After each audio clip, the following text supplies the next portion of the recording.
이 시간에는 반석에 세운 믿음이란 주제를 가지고 주의 말씀을 함께 듣도록 하겠습니다.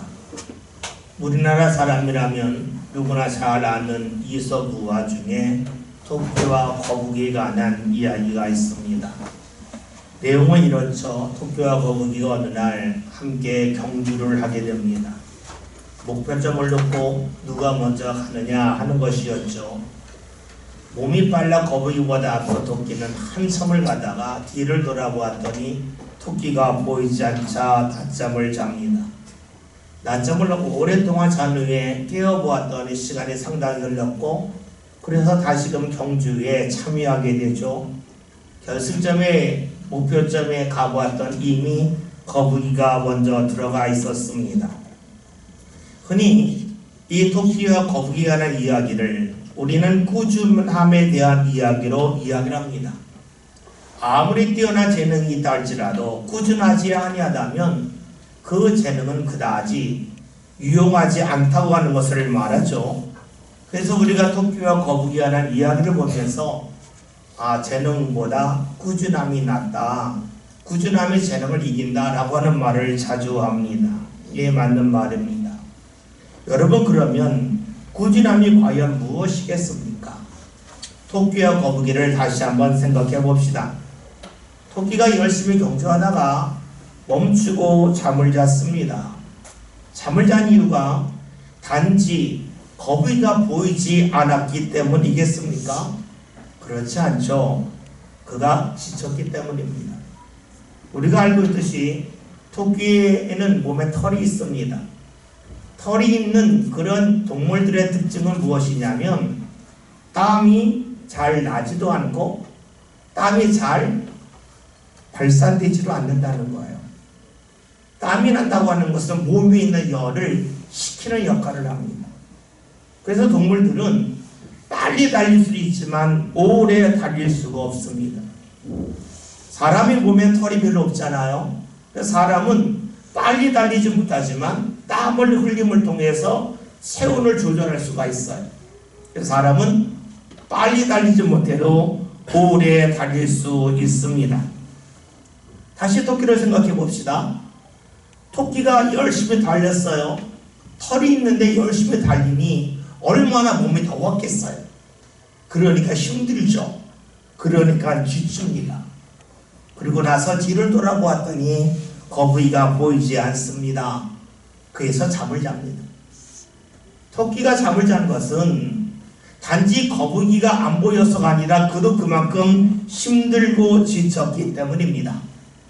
힘들어서 하던 경주를 멈추고 쉰 것이죠. 반면에 거북이는 어떠했습니까? 거북이는 계속해서 움직입니다. 느릿느릿 움직이지만 그도 힘들고 그를 지칩니다. 그러나 거북이는 힘들고 지치지만 경주하다가 멈추지 않고 계속해서 움직여 나갔습니다.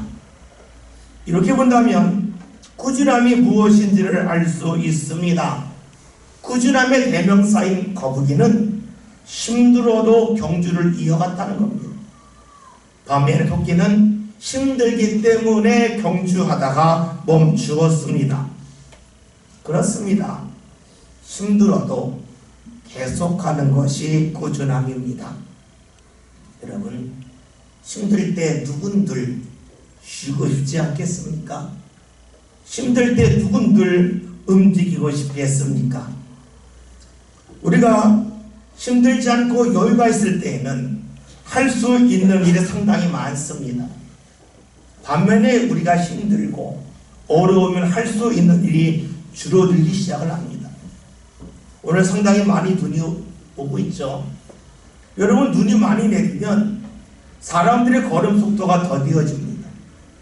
도로에 있는 차들도 천천히 달립니다.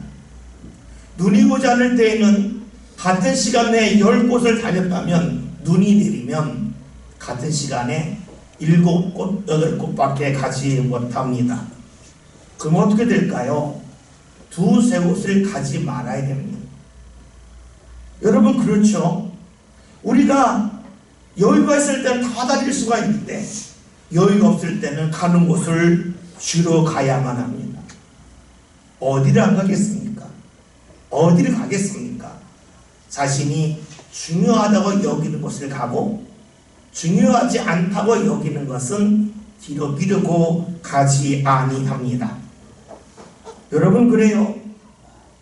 힘들고 어려울 때에는 중요한 곳과 중요하지 않는 것이 구별이 되기 시작합니다. 앞에서 힘들어하는 것이 꾸준함이라고 그랬습니다.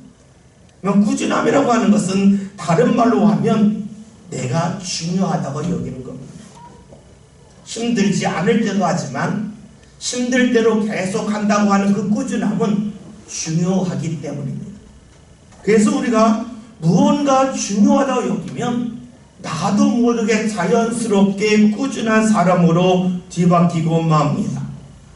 반면에 내가 중요하다고 여기지 않으면 꾸준할 수가 없습니다. 중요하다고 여기지 않으면 힘들 때에 하지 않고 맙니다. 이렇게 보면 토끼와 거북이가 경주할 때에 어떤 마음을 가지고 임했는지를 볼 수가 있습니다. 경주할 때에 토끼와 거북이 다 힘들지 않아요? 힘들 때에 힘들어로 계속해서 움직이는 거북이는 꾸준합니다. 경주를 중요하게 여긴 거예요. 반면에 토끼는 힘들기 때문에 멈춥니다. 더 이상 하지 않습니다. 꾸준하지 않습니다. 다른 말로 하면 경주를 중요하게 여기지 않았다는 것을 알 수 있습니다. 사람의 마음은 눈으로 볼 수 없습니다. 그러나 그가 행동하고 움직이는 것을 보면 무엇을 중요하게 여기는지를 알 수 있습니다. 꾸준하다고 하는 것, 달리 말하면 힘들어도 계속 한다고 하는 것은 중요하게 여긴다는 것. 힘들기 때문에 하지 않는다고 하는 것은 그다지 중요하게 여기지 않는다는 것입니다. 거북이와 토끼를 통하여 알 수 있듯이 사람은 중요하면 꾸준합니다.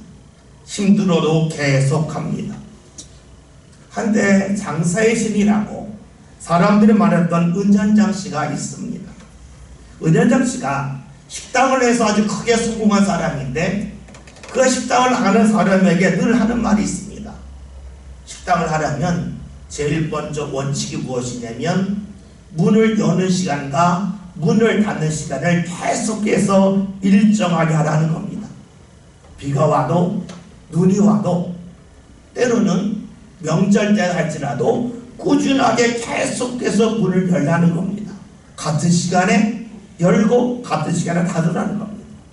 그러면 사람들이 맨 처음엔 그 식당이 있는지 모르지만 계속해서 같은 시간에 불이 켜져 있고 영업하는 걸 보면 여기에 식당이 있다는 것을 알 뿐만 아니라 이 식당 주인이 성실하다고 하는 것을 마음속에 품는다는 겁니다. 반면에 식당을 열었는데 필요에 따라 문을 열고 닫으면 그 식당은 눈으로 잘 안 보일 뿐만이 아니라 사람들이 지나가라 말한다는 것이죠. 문을 열었네? 한다는 거예요. 다시 말하면 식당 주인이 성실하지 않다는 마음을 갖는다는 겁니다. 그런데 놀라운 것은 사람들은 식당 주인이 성실하다고 여기면 그 음식도 성실하게 만들 거라고 여긴다는 거예요. 주인의 입장에 볼 때 다르잖아요. 식당 문을 여는 것과 닫는 것, 그것이 음식과 무슨 연관이 있겠어요? 전혀 상관이 없어요. 그런데 소비자 입장은 다르다는 거예요. 똑같은 시간에 문을 열고 똑같은 시간에 문을 닫으면 이 주인은 성실한 사람이라고 여기고 이렇게 성실한 사람이 음식을 만들면 성실하게 잘 만들 거라 여기며 그 식당에 눈이 가게 되고 나중에는 마음이 간다는 말입니다. 여러분, 사람들이 누구를 가까이 합니까? 꾸준한 사람을 가까이 합니다.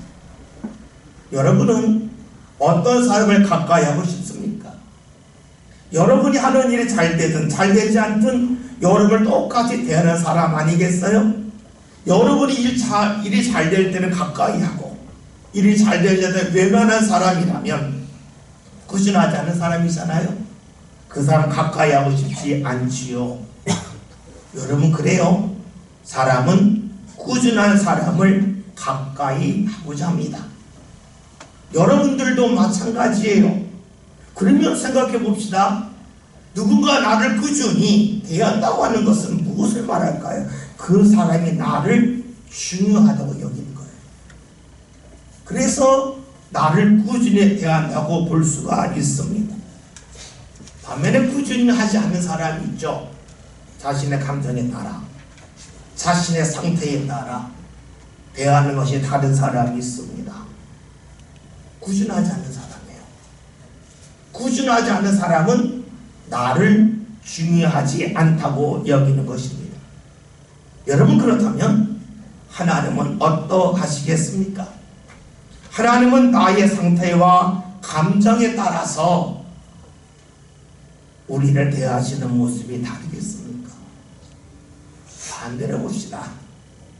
내 감정과 내 상태에 따라서 하나님을 대하는 것이 다르다면, 즉 하나님을 대하는 것이 꾸준하지 않다면 내가 하나님을 중요하게 여기지 않는다는 것이 되겠죠. 그런 사람에게 주께서 말씀하실 겁니다. 너는 너무 많이 달라진다. 너는 나를 꾸준하게 대하지 않는다. 그 이유는 너는 인정하지 않겠지만 너 자신이 하나님 나를 소중히 여기지 않기 때문이라고 말씀하지 아니하겠습니까? 그래요. 사람을 소중히 여기면 대하는 자세가 늘 꾸준합니다. 생각해 보세요. 여러분이 기분이 나쁠 때에 길거리 가다가 페트병 있으면 발길질 할 수 있어요. 그런데 화가 난다고 자녀에게 발길질 하진 않아요. 여러분이 기분 나쁠 때에 돌을 잡고 물속으로 던질 수 있어요. 그러나 기분 나쁘다고 해서 금반지를 물속으로 던지지는 아니합니다. 여러분, 우리가 하나님을 꾸준히 대한다고 하는 것은 그만큼 하나님을 소중한 분으로 여기는 겁니다. 그렇다면 우리가 하나님을 대한다고 하는 것이 무엇일까요? 하나님이 우리 눈에 보이지 않습니다. 왜냐하면 하나님은 영이시기 때문에 육체의 눈으로 볼 수가 없겠죠. 그러면 눈에 보이지 않는 하나님을 우리가 어떻게 대할 수 있단 말입니까? 바로 하나님이 주신 말씀을 통하여서 우리는 하나님을 대하고 하나님을 만날 수 있습니다. 왜냐하면 하나님의 말씀 속에는 하나님의 마음이 있고 하나님의 뜻이 온전히 담겨져 있기 때문입니다. 오늘 그 말씀은 하나님이 사람의 몸으로 오신 예수님께서 주신 말씀입니다. 본문에 있는 말씀은 산상수, 즉 예수님께서 산에서 많은 무리에게 말씀을 전하실 때에 맨 마지막으로 하신 결론에 관한 부분이지요. 말씀 24절 함께 보겠습니다. 그러므로 누구든지 나의 이 말을 듣고 행하는 자는 그것을 반석에 준 지혜로운 사람 같으리니. 아멘. 예수님께서는 예수님의 말씀을 듣고 행하는 사람이 반석 위에 집을 지은 사람 같다고 말씀하시면서 그 반대되는 말씀도 하셨어요. 26절에는 말씀 함께 봅니다. 나의 말을 듣고 행하지 아니하는 자는 그 집을 모래 위에 지은 어리석은 사람 같으리니. 아멘. 예수님이 하신 말씀인데 우리가 말씀을 보면서 예수님의 말씀이지만 이해가 잘 안 되는 부분이 있어요. 반석, 즉 바위 위에다가 집을 짓는다는 것은 이해가 되는데 어떤 사람이 모래 위에 집을 지을까? 예수님 말씀하실 때에 좀 너무 과장돼서 하신 것은 아닐까라고 생각할 수 있습니다. 그런데 예수님의 말씀을 이해하려면 예수님 당시에 이스라엘 살필 필요가 있습니다. 이스라엘 사람들은 대부분 집을 지을 때 산중턱, 언덕에 집을 짓습니다. 그런데 우리나라 산과 달리 이스라엘 산은 대부분이 바위산입니다. 바위산 중턱에다가 집을 짓습니다.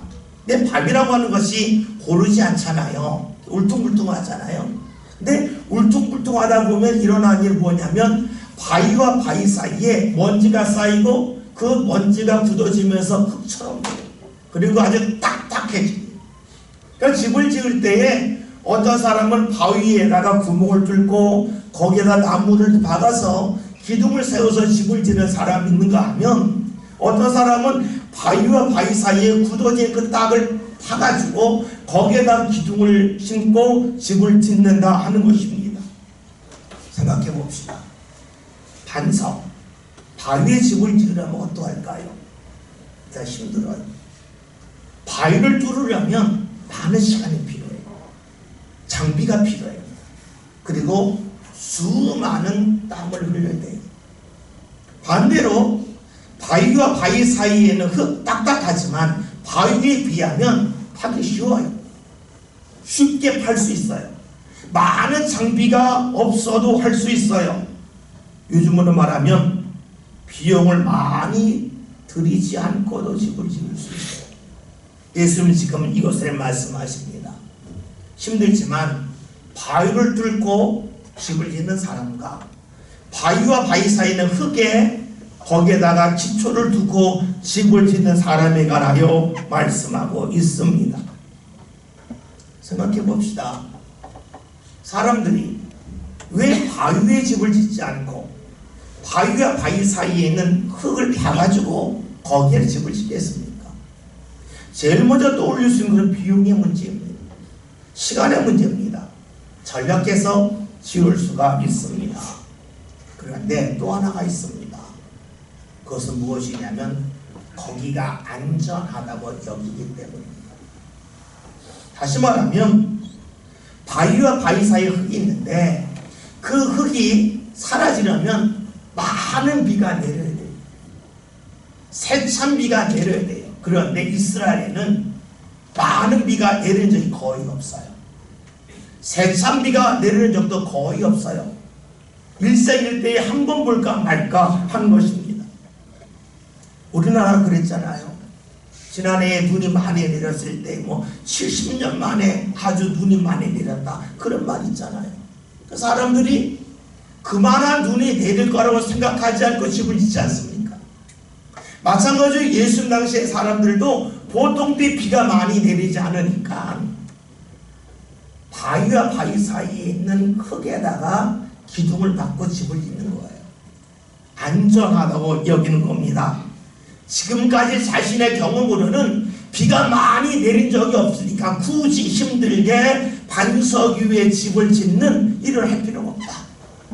그냥 흙에다, 오늘 말씀대로면 모래 위에 집을 지어도 내 삶에는 전혀 문제가 없다고 여겼던 겁니다. 여러분, 그런데 우리가 지금 예수님의 말씀을 다시 그 시대에 둘러봅시다. 사람들은 반석 위에 집을 짓는 것은 너무 과다한 지출을 한다. 너무나 많은 노력을 해야 된다. 많은 돈이 든다, 시간이 든다. 그건 어리석다고 여겼습니다. 왜냐하면 오늘이 어제와 같을 거고 오늘이 또 내일과 같을 거라고 여겼기 때문입니다. 자신의 삶 가운데 특별한 일이 일어나지 아니할 거라고 여겼죠. 이들에게 주님이 주신 말씀 다시 한번 봅시다. 24절 25절 함께 봅니다.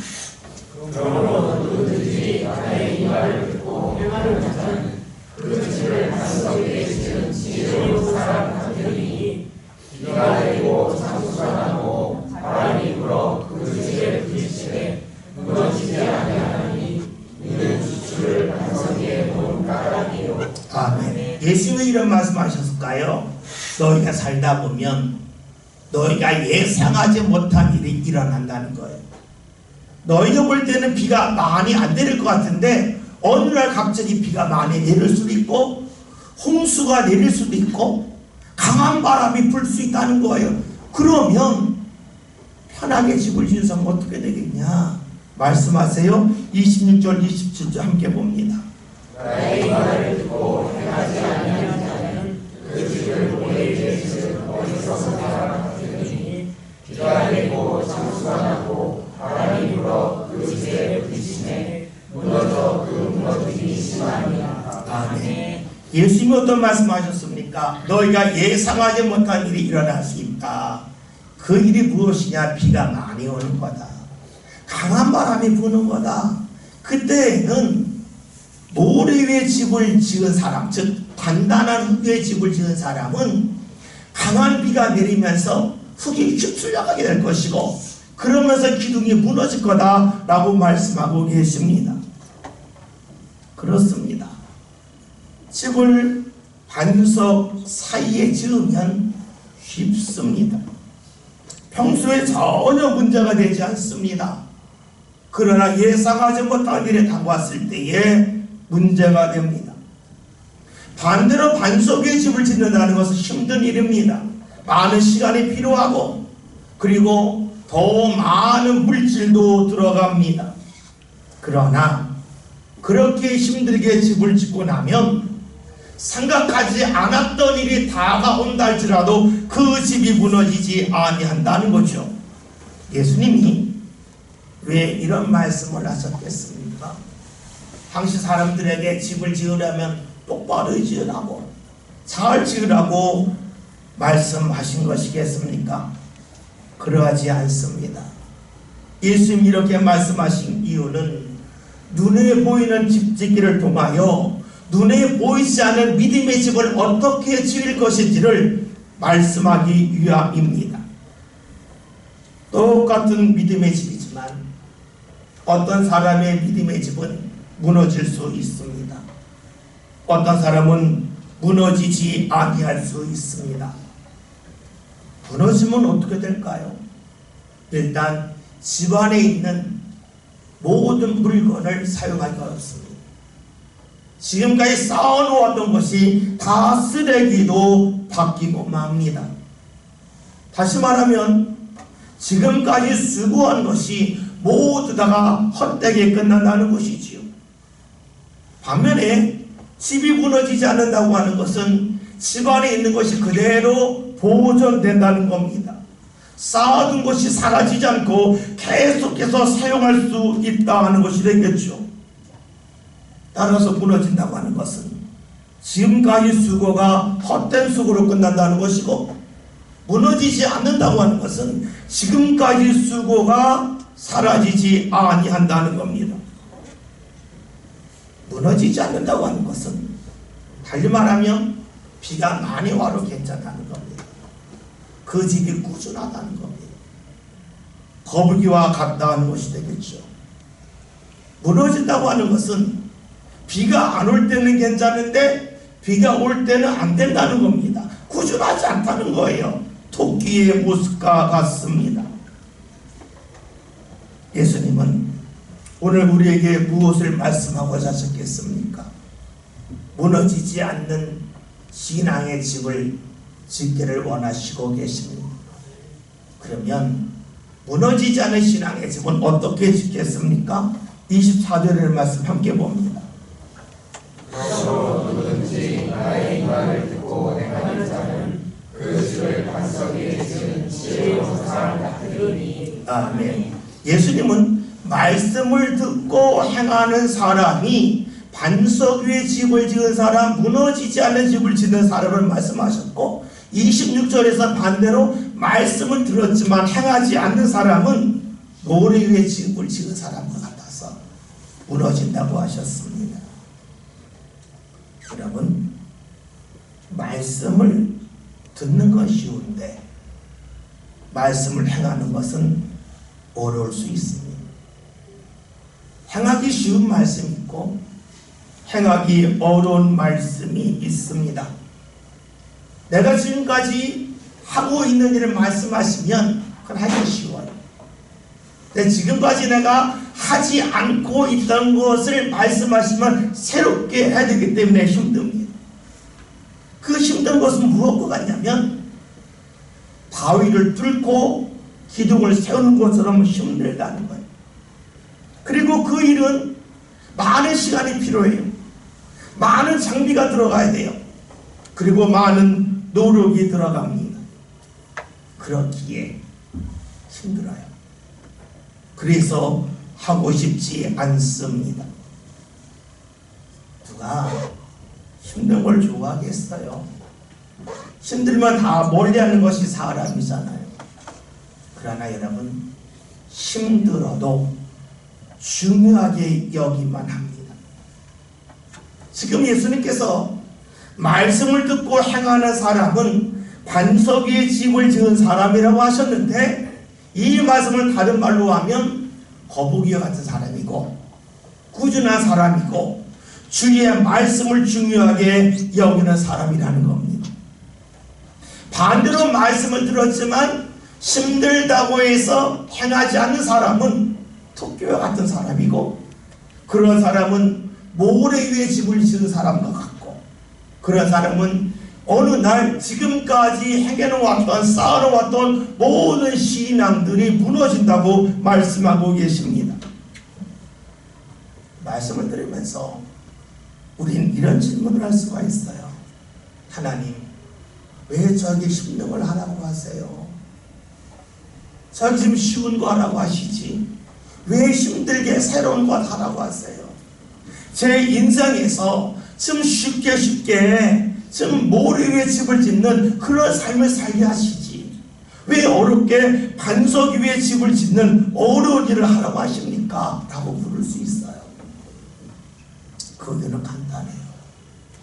우리의 삶이 내 예상대로 움직이지 않기 때문에 그래요. 누가 반석이 아닌 모래 위에 집을 짓겠어요? 내가 경험컨대 지금까지 비 많이 안 왔어. 앞으로도 안 올 거야. 여기에 저 충분해. 내 예상대로 앞날이 전개될 거라고 여기는 사람이 반석이 아닌 모래 위에 집을 지어요.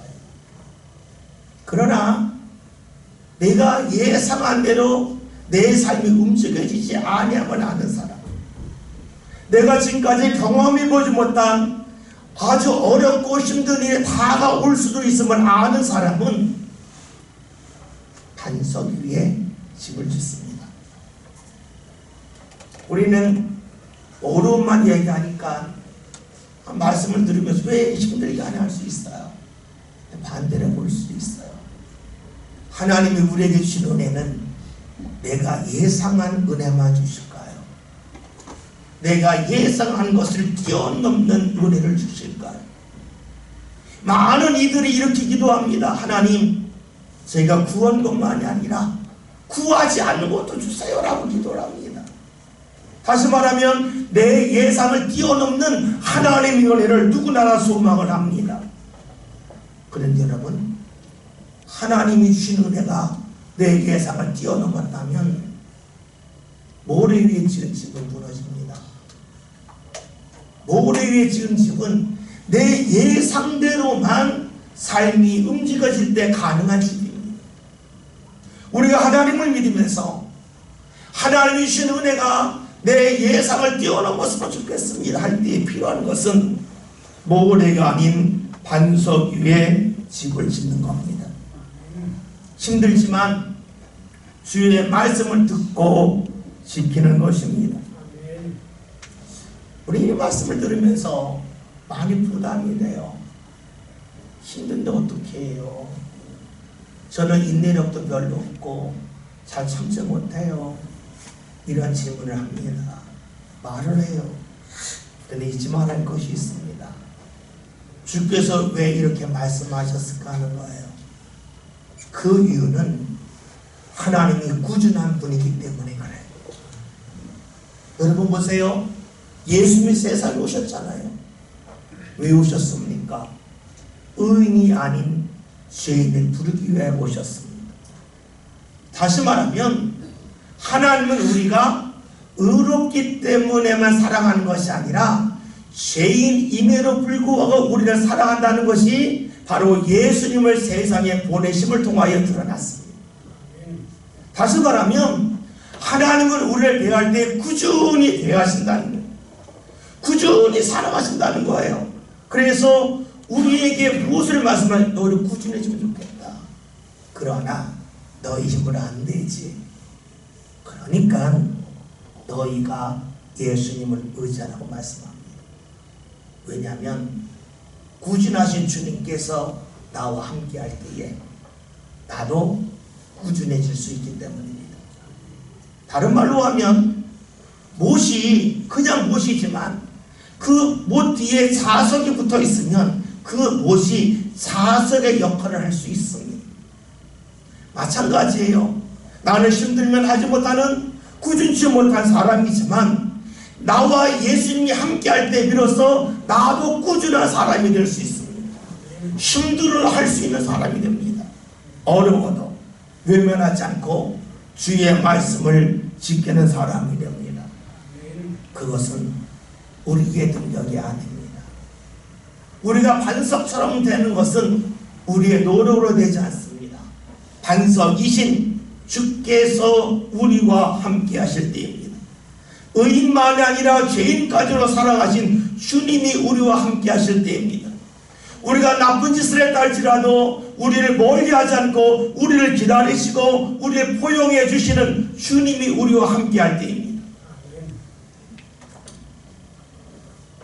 사람이 크면 자꾸 집이 그립다 그러죠. 특히 청년 때 또 결혼해서도 나이가 들었을 때 집이 그립다 그래요. 다시 말하면 부모가 그립다는 거예요. 왜 그런 말 합니까? 세상에서는 잘한 것부터 빨리 다 넣어요. 네가 못했잖아. 그러니까 당연하지 그래요. 내 부모는 일단 감싸요. 받아줘요. 잘못했어도 힘들지. 받아줍니다. 그래서 그리운 거예요. 여러분, 하나님이 어떤 분이십니까? 우리의 아버지십니다. 우리가 힘들 때 주를 의지하면 우리를 위만하지 않습니다. 우리를 꾸준히 받아주십니다. 그 꾸준히 받아주신 주님께서 우리와 함께 할 때에 나도 꾸준한 사람이 될 수 있습니다. 우리의 노력으로 되는 것이 아니지요. 토끼와 거북이 하나 말씀드렸습니다. 토끼는 꾸준하지 못합니다.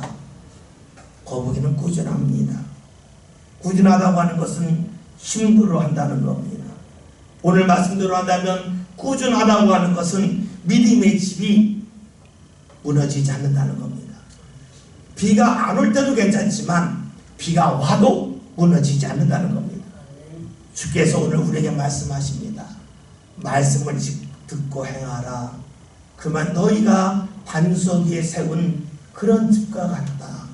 다시 말하면 반석 위에 세운 믿음이 된다고 말씀하고 계시지요. 오늘 말씀 제목이 반석 위에 세운 믿음입니다. 올해 우리 교회 표입니다. 옆에 보는 것처럼 반석 위에 세운 믿음입니다. 반석 위에 믿음이 섰을 때에 하나님이 주신 은혜를 우리가 끝까지 받을 수 있고 그 은혜 속에 살 수 있습니다. 반석과 같은 믿음은 주의 말씀을 듣고 힘들어 지키는 겁니다. 그러나 지킴은 나의 노력으로 되는 것이 아닙니다. 우리를 꾸준히 사랑하시고 변함없이 붙잡으시는 반석이신 주께서 우리와 함께 가능합니다. 그 예수님이 함께 하시기를 소망하며 한 해 보냅시다. 그래야 우리의 삶이 반석에 세운 믿음이 되어서 내가 예상하지 못한 많은 일을 경험한다 할지라도 그 속에서 내가 쌓아놓은 믿음이 헛되게 무너지지 않고 그 믿음이 오히려 결실면의 역사가 나타나서 올 한해 저와 여러분이 하나님의 은혜 자리에 온전히 설 수 있기를 주의 이름으로 기원 드립니다.